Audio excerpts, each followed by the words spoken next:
food? All the time? Lelea Jehovah? Mauaipe. Amen. Tau whawhetai mo tau whamalo ke riki ko hi tau toe au mai ke au whaka ofa. Amen. Me ongo tau ilo ulahi ngahi whemoe kina mamani lahi mo ngahi si i kau tau lele ka kōnau mole atu o awen ke kau i ki o nau si mole atu. Ka kokoe mo au he ahoni o ta whiri ke ta iheni i he whare o Jehovah. Tau whawhetai ai ke e ki mafi. Ko hi koe mānawa o ku ke mao koe mānawa o ko mao. Koe he whiawhi koe ni ko mao haloto whakatō ki lalo ke tari lelei ai taha kotoa pē ke whare o Petelihema. I e whawhawhonga i atu e tau senior pastor mo se siale pe fokere hoa o whanga ki a sister Ana Siale mo e takona whai whekao ki a hau whanga vai mo e hoa whanga ki a Liona Vai pe foke kau tōlere ka mo e kau vaskola e tau siasi ka ke si henia mele pārelei ka kōtui peu si me ama mele pārelei he ahoni mo nau tōu peu ka ke si lava mai ke ahoni. And I welcome our youth, our young people, and also the Sunday school. Maha o whalahia ki a mōtolu kātoa o lawa mahi ahoni. E whakakate tau pōkara mā. Ka ke tau koe whakaloloa. Tau osianga maheni pē, ke tau pōkara mā, e tau mahango furu. Tau osi ko tu Fatai, tuhi ko Malachi chapter 3, verse 10. Bring the whole tithe into the storehouse, that there may be food in my house.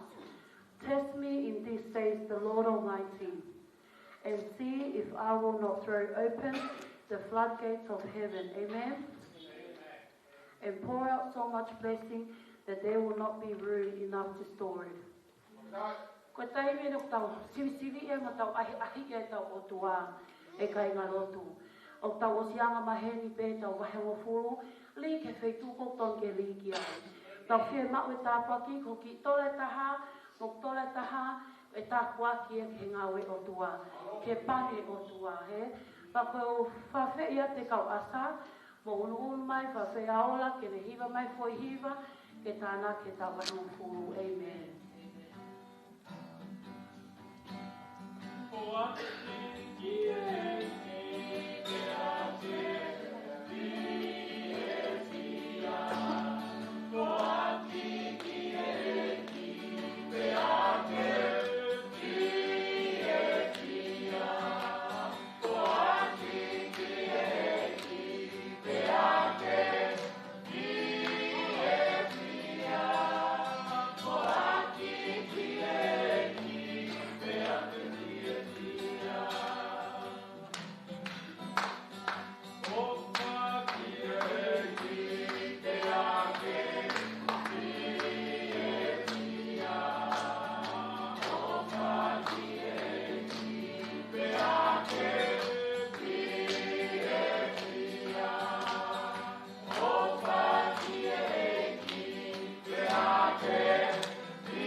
Nau whai he ahoni, ko hui te ke whakakato o pōkalama o whinanga rota mai. Mau kore a te ki o tāpua ki hanga tāpakina o kāinga a te mao ko tā pēnau tōruksi mahaki e ko hapai a te nau ngahi ingoa ko a whiona ma nau ngahi whia mao ta mai. E ka ngalo e toenga pōkalama e tō tahatire tataki ki mau tōru i o a whiona he poke tō tātire tutu i o pōkola. Ko wafa si sukara si e ku maulota ko lau mariki ka mo te mau tolu. A nge ia malanglangi tama ke whakoke a te whaapiona wafa sukara si mau whamai. Amen. Whawhia te tō taho ko ki hoka tau tolu. Amen.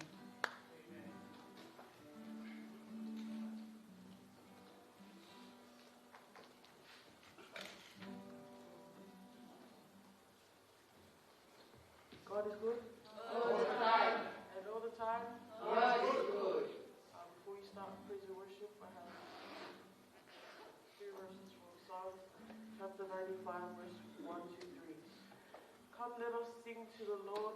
Let us shout joyfully to the rock of our salvation. Let us come to him with thanksgiving. Let us sing psalms of praise to him. For the Lord is a great God, a great King above all gods. Amen. Amen. As we start praise and worship, please rise to your feet, go around and greet one another. Amen.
Maria.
Father, we come to you in prayer, Lord Jesus, and we thank you for this word, Lord.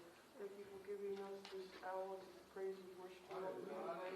May you continue to reign in this place. Thank you, Lord. I praise you, King, your holy and this wonderful name, we pray. Amen. Amen. Hallelujah.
It is His goodness that we are all here today.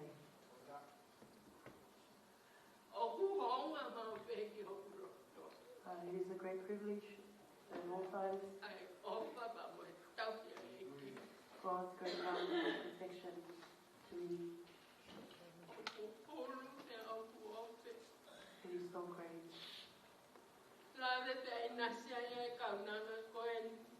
that I have such great blessing.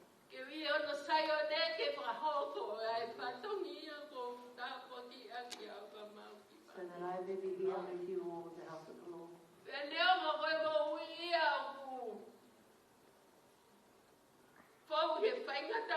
And even though life goes through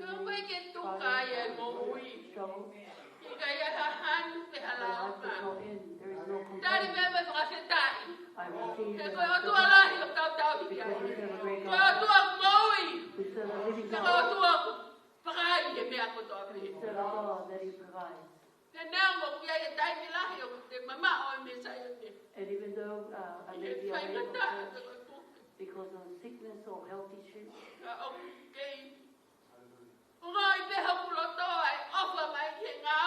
but I still have so much love in heart for the work of God. Although I may be at home, because that is what I live for, despite the struggle, despite what life may go through. But I never give up to continue through His help alone. Therefore I give thanks to God in heart. I like to give thanks to the pastor for such great blessings this hour.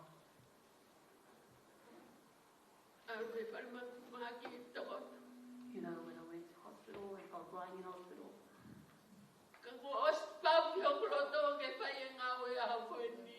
but my heart was already ready to receive. You know, my husband encouraged, maybe tell the pastor to don't worry about preaching today. But my heart was filled with such regret.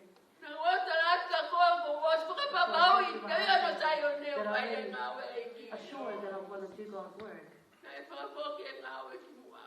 You know, I gave up this work before. But today I stand up in God. And therefore I give thanks to God. Every little thing. So therefore thank you, Pastor, for the blessing that you have blessed me. While we are because when God calls, there is no more work. Only today we do His work. So be prepared and preach the gospel of His word. Whether with opportunity or no opportunity, we give thanks to God. Like I said, there are many times where I battle with health issues, but God has placed the message in my heart. And as I like whatever we do, as long as His word may reach you and I, and we give thanks to God.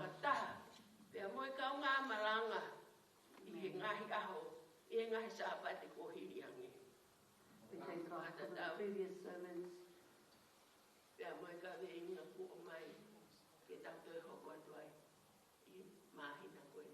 And that we may continue with the same topic, the Holy Spirit.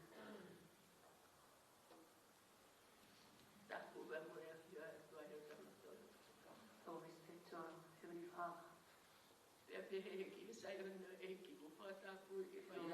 The house of the Lord has been anointed and blessed. And my utmost respect to the pastor and his wife.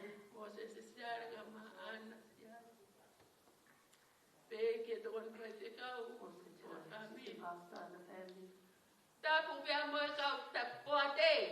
Also to the rest of the board. And to our elders, our mothers and our fathers. And also to our young people. Sunday school. And also to those who are streaming live. But to extend my love to you.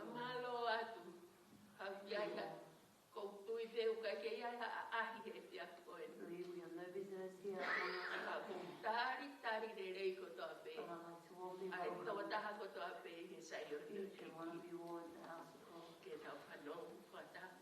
That we all may listen to His word that has been placed in my heart to share with you all.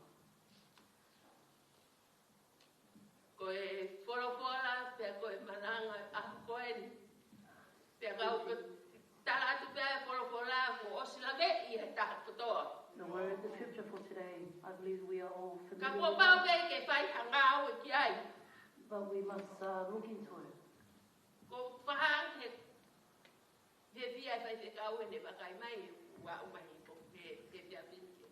You know, the pastor was very pleased to see me today, and I said to him, I've overcome the flu, but my hands, they cannot work properly. And when I lift my hands up, I can only reach at this height.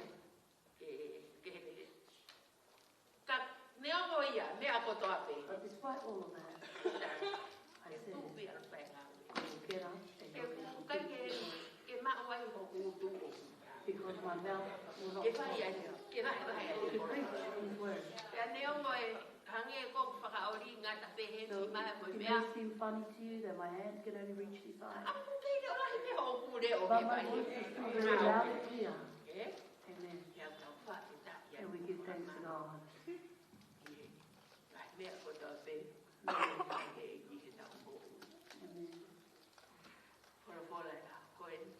scripture for today in the book of Acts, verse 1.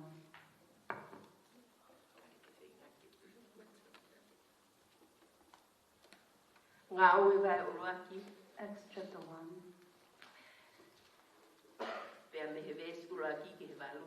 verse 1 to 8,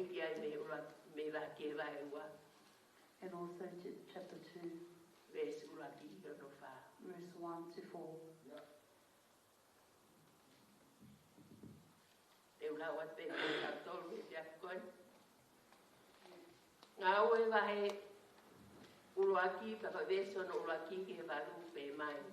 This is what he says.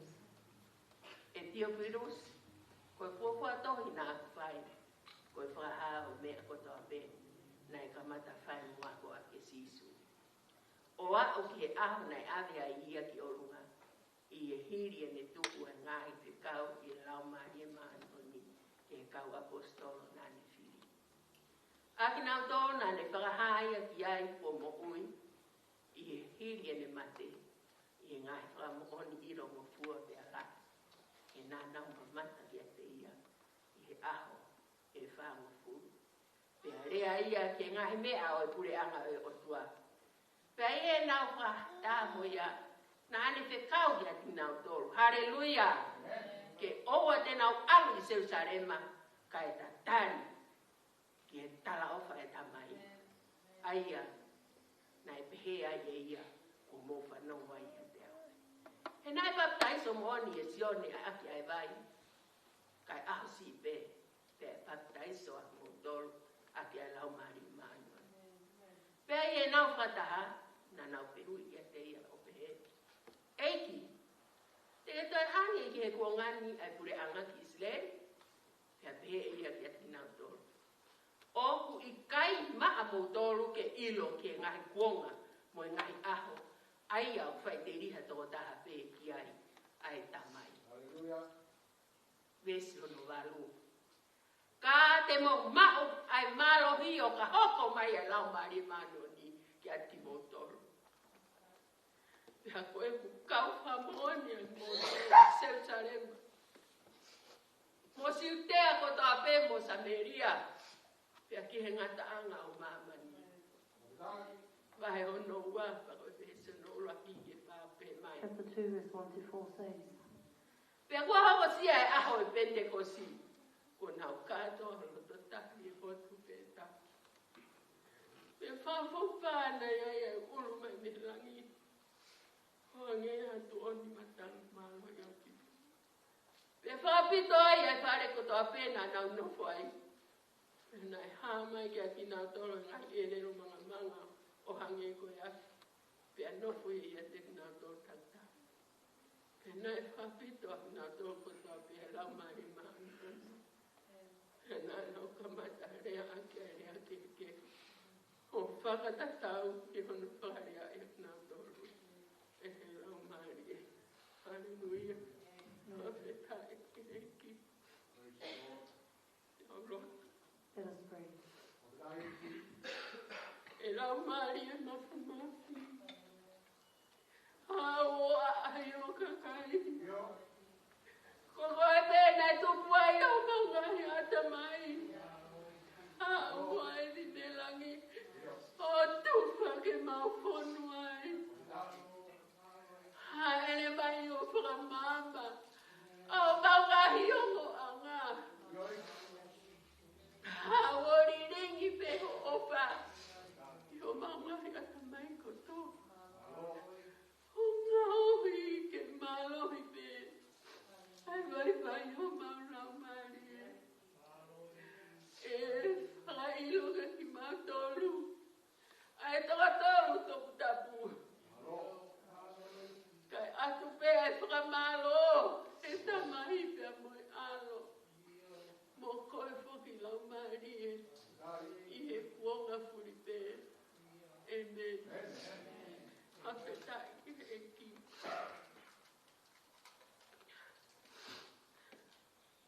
Res malanga a koen. Our scripture for today, Ngā wewe ki le sono valu pe mai. It's just the word Ka te mau ma o ve malo hio ka hoko mai e lau mai e ma o ni ke te moto. You shall receive the Holy Pe te mau Spirit. hoko ko ku ka fra mo on. And you Ni will se come by sarema. Mo sa Amelia ko toa. Samaria and all O of si Judah, utea o a o ki ngata anga o mamani. to the ends of the world. Ka venga. Katopi. Ako ia o ke tatari ka te ko e ki. Hallelujah. Profeta ki he ki. Fala a ko ni. Tala no he ko he ko e a ho ne fa ngo pure ha ho lo asisu ki mu a ben ha e ha ke ki langi. Ia to ki to ia ke Paula. Send it to heaven. Ihe to hi ko na ma ia ngawe. And in the letters of Paul, in the book Kai of hanga Acts, he e ki o tana ki ai ka wa ko nga. that the Lord O gathered ave the ki disciples ki he mo nga olive. and took them up to the mountains Ke ne fai ai hani. Tala noa pa o si kia ki so nau that tō. he can share with them in these Hiria. last days Pia ne toki mawahia. before he ascends to heaven. Ie ne ngai ha holo ko ia. And in among I all aho of whango furu. Na ia ka kaina na o si whakatoka ngai. Na e mate pe ko mo ui. in the 40 days, the Kai people tau te pito pe ki ne kaua. knew that he had passed and had resurrected Pia again. ne hanga o mai ki nau tō. So he brought them Pia ne hanga. Tara. Pia ne hanga o ang ki nau makulau mai. and filled them with the Holy Spirit. Na e taimi ngona ni hanga whakatahi o nau tō. Pia ne tala no ai ke pure angai la. So when he gathered Ki them, mua. he Pia shared ne them mawahia. about heaven Aho e whanua. after 40 days. Tau wakai ang e haki e ofa ai e ki. We see God's great love. Ko tala noa pe. Ke o mai aki ke tau toru. Ai whakakau. Na e o mai he e ki. Kene na e ki he ne kau wako ngā. And we see Ke nau tatari se sarema. the thoughts that Christ has given the disciples Tatari se sarema. to wait Ua in te nau Jerusalem mawahe me ai. and to not Ke leave. aku ki he foi. Taimi kon hange koe. Fola mes malanga e hau. Like the scripture we have heard, Koe tau tatari. we are Kaua. waiting Ko tau maku e maru. until we receive the power. I e nau ia i nai tala noa ia sisu. Te kawaku me pure anga e langi. And when they were there, God Pene spoke whakamahi to them, no ia ki nau tolu. and he Na e reminded them papi taiso vai ia ki mou tolu. that you have Sio been le baptized baptized. by John the Ka Baptist. e taimi si pe. Komo papi taiso i he lau maari e te moia. But very soon, Ko e mea ia o whemau e ngahi kaha koe ni. and that's what we need Ki to he e do tau mo ui. in our lives, Ke tau mau lau maari e mau so that we nyoni. may receive Ke kai the ki tau power. kei mau ke lau maari e mau And not nyoni. only that we see the power, Pi e mau ke mau ki tau tolu ke lau but we maari e need mau. the Holy Spirit needs us. Palo pare mai lo tu i ngahi kaha. And that is the problem with churches today, Ko e tau lau ke ko tau mau lau. is that we claim that we have Te the e ki ai. Ke mau he lau maari e ia tau but tolu. yet the Holy Spirit has not got Ke you. koe taimi o mau ai he lau Because maari when e the Holy tau tolu. Spirit has you, O ku lau ma whakalau maari e tau mea. then everything we do is O ku by tau spirit. sio he lau maari e. We O ku tau laka i see, he lau maari. we walk in O ku tau spirit, ngau i he lau and we maari. work in spirit, Ke au ku tau whaketa i ai te. and we give thanks in spirit. Sio. O mai he e ki ia ke ni So we whakahino see, ni no. the Lord has taught us, O ni whakatoa ngā i ke nei ilo i he kaua ko ngā. and He reminded the disciples Ai mea ko no ku ne nai mai. what He has Ke na taught us to tatari do, koe seu sare ma. that we Koe mau always ia do. whaingata. You know, that is a Katala mai ka hard mea life. ke tatari tau fia mau tatu whai mo tau Sometimes waku ki when we mea are ko ia. told to wait, but we Te ko are hana ka mea hoko. so eager to Tau hurry wau up. ka konga mea ko ia iwa ke tau mau no ka kato. So what Koe happens? ngā ka. We do not Koe kai ke receive the tau fia fullness tatari. because we do not like to Hiri wait. ko ia na salma heki. Mau tatari Even me though se the sare Lord ma. said to wait in Jerusalem. Petelihema. So Kapu Petelihema, pehema ia mea. Tatari. Tau tatari the pa Lord tatari. says to wait, Ke tau ma. Ai so mea that we whamu ma may heki. receive what God Ke has tau given tatari us ki ai. to wait for. Toi whawhehui e nau tō. They Te question, te wange koe pureanga. Mai skisi re. will you give the kids to Egypt? Kono whala ia e ki. You know, God's Ai word. ke ia i ha taha i tene ilo ia mea. No one knows Ngata pehe tamai. except the Tene Father ilo. Ai ngahi mea e hoku mai. that knows of what will happen and what to come. Koe hae mea u hangai e ki o nai ia ki nau tōru. The question is, Pe why nai does the mai Lord ka ki tau tōru. challenge them? ke tau tatai. to wait. He okuha. O iai hono aunga tatari. Because it is useful Ke whai ai ho tau whakamalo i. so that we are strengthened. Ko Isaia ia, hanoa. That is Isaiah. Ka koki nau taro ku whatatari. For those who wait, E whakafoho nau malo i. their Hallelujah. strength will be renewed. E whakafoho nau malo i. Their strength will be renewed. Ko e whakaamu ia. And that is the Ko purpose. hinga ke tau tatari pe. So that Tatari we pe. may wait Ka oa. Ko whai ho tau whakono. until we are Ke strengthened whai ai ho tau whakono. and until we are E renewed. tau maku nau mari ia. And that we may receive the Holy E Spirit. maku he lau mari. And that the Holy Spirit may receive us. Hawhetai lai ke. Amen. Hes malanga ia o talamai. That is the preaching Ka te today. mo ma'u pea e malohi. Ko e toki mau e malohi o ka hoko mai e lau mari. That we will only receive the strength when the Holy Spirit comes. Ko e whakaamu ia e ki ke tau And that is tatari. called Ko hinga, i e taimi ko e hoko mai e lau mari. Because when the Holy Spirit does Tau come, ki ma'u ai e malo. we will then I e receive the whai power, mai e tau the strength, whakoni. and then we may witness, I e wheitu o toa pe. become a witness Ko la vei mai. everywhere Kia ki tau toru. that has been taught us. Mea mahu inga. It is Mahu inga important au pito ke he tau ngahi mo ui. in our Tangata lives, wa ua saso pe te brothers and lihema. sisters, and the Petelihema, Hange ko mea ngai tataki mea ki tau mo. like Ko what i we have hana heard ki earlier. ngai ngai ia ia e i ki whai e tatari. Why did Lord Ai ni ngai hoko mai i he wahe o noa. say to them to wait? Hako ofa Praise God. Tau si ongi ki ai. Nai ose po mawahe haere e ki ki he langi. We see that after the Lord had gone to Kia heaven, nau toi tatari ai he fui ahe o ufu. they waited another 10 days. Ko tu ia ue o spehe tau tu. Noro e tatari. You know, I believe that that was not 10 days too long. Maybe Ai mo 1 hoko day mai is ko enough. hae mea ni ai And then tatari. we see what he's Ko telling us hae to mea wait na ni for. loto ai ki tau tatari. Like why he told us to wait. Ose ko i aho ko i whanua.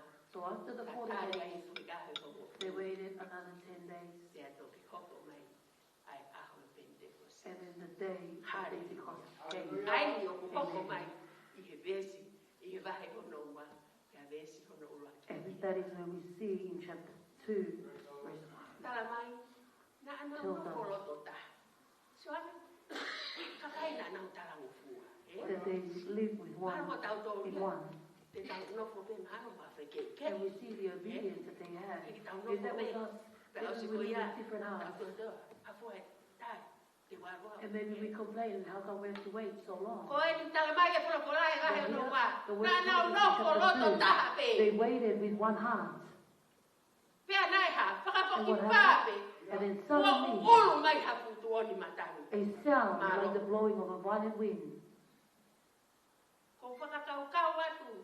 Ki he lau koe ni e whakapora. As I was thinking of the word, Ke pē mai koe a tohi. when the message says, Pea ha mai mo ngai fu e relo manga manga. Mahalo ka pau na iai ha tau tōru ia he ko tau rere tau tōru. they saw tongues of fire. Kakai ke tau iloi.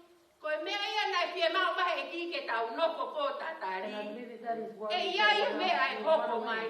Ke whai ko tau But that is whakamau. what the Lord wanted them to Pea nai tala mai. wait Pe and hoko mai a ngai fu e relo manga see. manga. So he said, when tongues of Ha fire koe koe came, ati.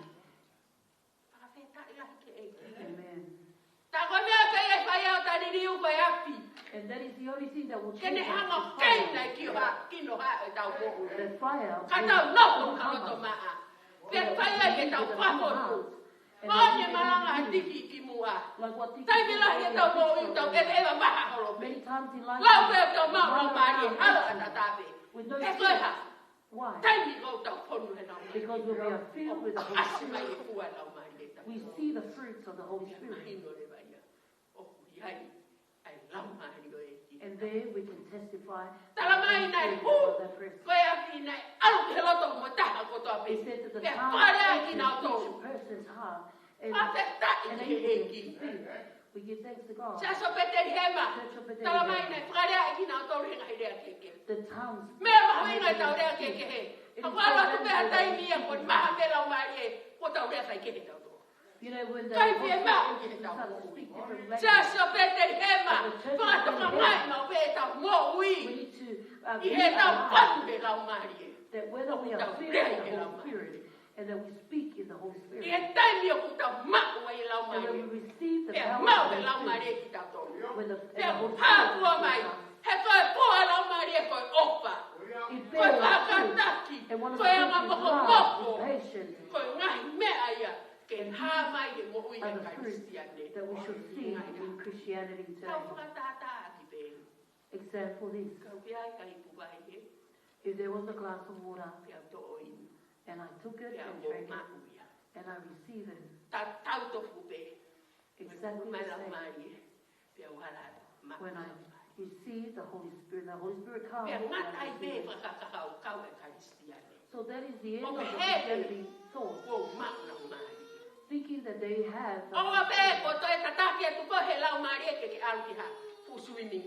But maybe with the Holy Spirit, and when you go deep into the pool, and if you are not a person that knows how to swim, so what's going to happen? You're going to drown. But when you drown, hallelujah, because you have died and the Holy Spirit lives. And that is the time that the Holy Spirit got you. We give thanks to God. Says that those who wait, their strength, they will fly up like eagles. You know, the problem of churches nowadays is you know, we just fight because we have not yet that we soar above all the struggles. And that is the story. It's like we fly high like an eagle. And we walk. Why? Because we are filled with the Holy Spirit. And that we have been renewed. And we have been strengthened. And that is the Holy Spirit of God. And that we may walk. And we may not faint. Teach me, Lord, so that I may wait for you. Because when we wait for the Lord, everything is good. Everything is beautiful. The work of God is so beautiful. Why? Because His Holy Spirit is part of it. Church of Petelihema, it is so sad when we claim that we are filled with the Holy Spirit, and then suddenly we see no fruits. You know, when we are filled with the Holy Spirit, it will bear fruit. You cannot claim that you are filled with the Holy Spirit, but you are still talking down. You cannot claim that you're filled with the Holy Spirit if you still hate your neighbor. You cannot claim that you're filled with the Holy Spirit if the church is not at peace. And that is the intention, the short scripture and the message sermon today, that we may know. You know, many times in life, men may not realize, they just come and pray and be part of this and that. But they have not taken the first step that God wants them to take, that we must surrender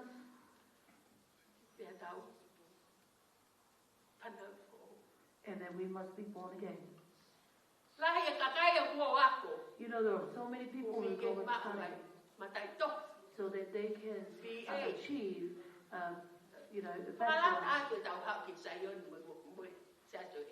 And, you know, it is very good.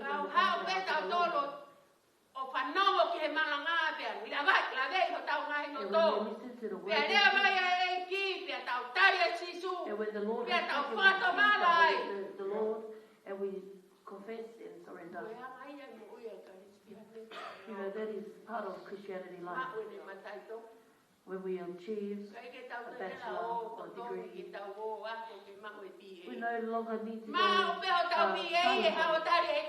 We can just achieve the The bachelor or your degree will be Ko mea ia accepted ka by au ki ai malanga e pia ko ni. and that is the Ke tau hau pe o whakato malo te tau tui. come Pea tau papi taiso. surrender and Ka be baptized. mahu inga ngi hange ko labi ai. Tohi he pia ko ni. Like what the book says today, Nai baptaiso asio nei that John was baptized I aki ai vai. with water, Tainsi pe. but not long after Baptaiso ke lau mai. he was baptized with the power of the Holy Spirit. Whawheta i Amen. ake. Hallelujah. Manatu hange ko labi. Remember, Ke mahu pe si aso Petelihema. Ke tau mau matai tohi ko toa pe. we need to Pe achieve tukulaki ai tau ngawe. a degree Wha ai so ko that tau our ngā work kono may ngā. be Kau fruitful. ngā mea. Ke tau hoko ko toa pe. And challenge your friends and your relatives Pe and tau family tatari whakatari. that we may all Ke await aho tene tohi hoki patiently mai ai. for the day Ke you mau will aka return e te karai. to take Tau our people. hilo. Nane aru. Nane aru ke nau sio ke ne aru. You know, you took them Pe to nau see hilo you ai. go E pe he tohu pe and e he, tohi hoki mai. so that they may know that be the exact same way for them. Manatu ki he. Fola e kia ki koe. Remember the scripture today. Hei kai ke tau mahalo i tau toria. Ka pau ke tau tapoki hake pe ole. We will not receive strength if we just turn and run. Tane ne ke whakatokanga si sui. That is why Jesus warned us to wait. Ko mea pe te tau mau. That is all you need to do is wait. Ko mea pe te tau mau e maro ki. That is the only way you will receive the strength Pea is koe na wait. hoko mai. And when he returns Ke vahe hono wa. in chapter 2, E whakaponu ki nau tolu. he filled Ka him pito ki nau tolu a ke lau mai. with the Holy Spirit, the power Ke of the kita Holy iro Spirit. ia hanko e lau. Tai mi ko tau a And like e the lau same mai e. grace, O when wadu we te iro au e ku mea. dwell in the Holy Spirit, Kai ke to iro e whai te kau ia e ne mea. O ne mea. we no longer know what belongs to us. Everything we do is in Koe one. mea ia ko whakahama ia e tau whonu e lau mai. And that's what reveals us is that when we are filled with the Holy Spirit, O ku tau wha mō mua mau pe ai mau e o wha. we always put first love because God is love.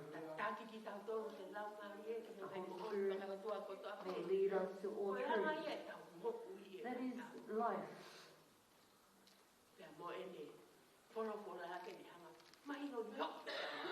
And that is His word that we may understand and also He may teach us Ai mea tō and correct tau us fōwai i ngai. in what the ways we Ko should wala walk. i ki mō tō kai. Extend my love to you O all. ana ngalo tau whemana tō aki. Please do not forget to pray Ie for mea us ko tō ape. Ie e tau in everything we ngā do Ie in tau our ngai work, tie mā o whakapoi tu. in our individual needs, O ange koe a koe kula. like I have Koe said. taimi pe koe o ku tau mā o lau maari e te mā o lau maari ki tau tō. We receive Mā the te Holy a, Spirit, kai ke and te the a, Holy mā te Spirit Liona, teaches you. mā te Leona Amelia, and mā te Amelia and Moana. Tongan and also Kai Anna. hā, kai hā me te lau maari e. That you will see the Holy Spirit live. O lau maari e. When we speak, it's in spirit. When we see, it's in spirit. O tau tara noa. When we talk, it's in Pea ko spirit. mea ia, tene hiki hake tau ngā. And that is what we will Tene lift, toho aki mai uplift haka our kai words ki hono and we kureanga. draw the people Ki near tau hoko koe ka kai. when we Ponu become, i lau maari e. and we are people who are filled with the Ko ia Holy ku Spirit. pehe pehe ki vai vai no no. That is the short Ko sermon e tau today. kore ki he eiki. That when we ask of God, Ko i mau vei tau tō. teach us, Lord, Tau tatai. at all times to wait. Leo o pepe koe hae me o tau fō. Even though, despite what we go through in life, but let us wait patiently for the Spirit to come. And that is our short sermon for today, church.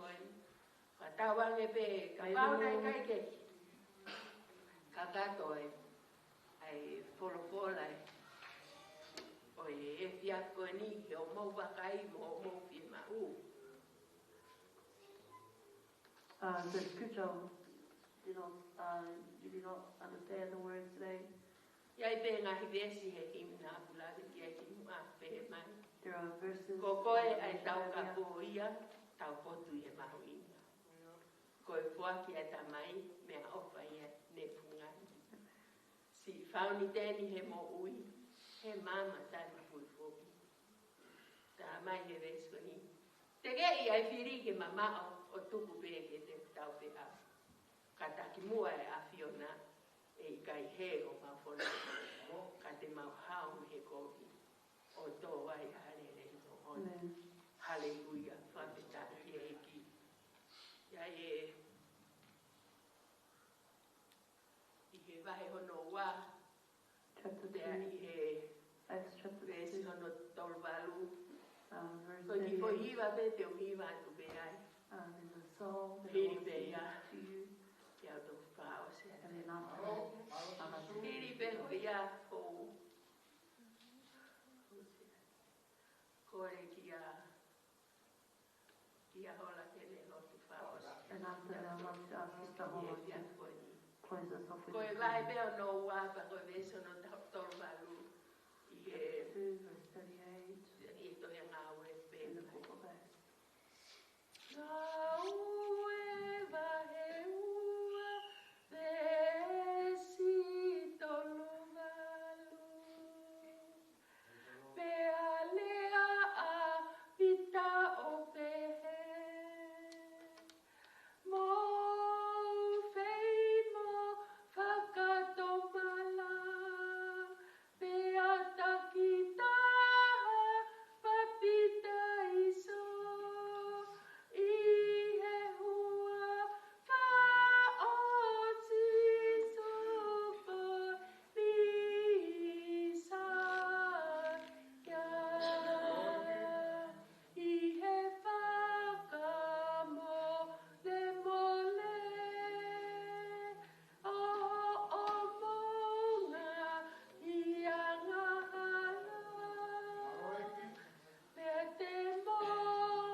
Io, si su.